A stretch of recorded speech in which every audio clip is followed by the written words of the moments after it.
Bonjour, je m'appelle Catherine Renard, je suis sophrologue depuis 2010 et j'exerce à temps partiel à Paris. La sophrologie est la science de la conscience.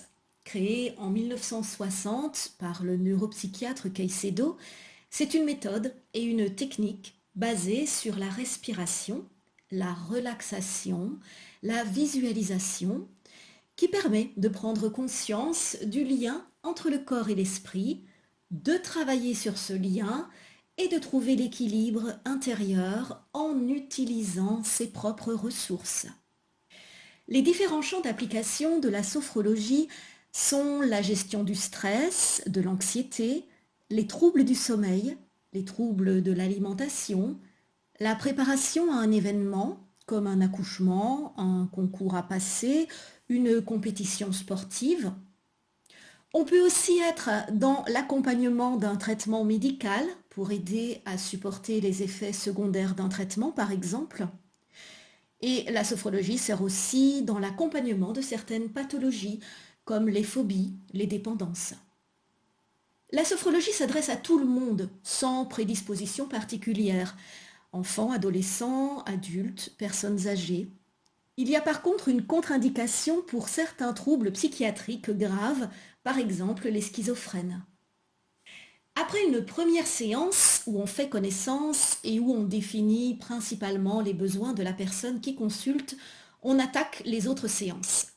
Selon la demande et les besoins, on part sur 6 séances minimum pour avoir un résultat. On opte peut-être pour plus de séances.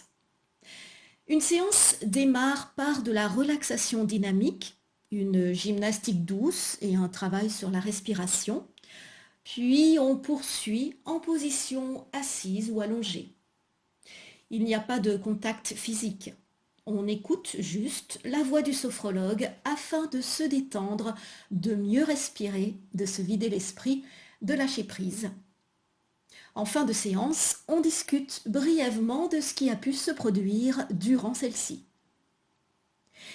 Il y a aussi la possibilité de suivre des séances de groupe qui se passent quasi de la même façon, mais elles sont moins intimes et parfois moins ciblées.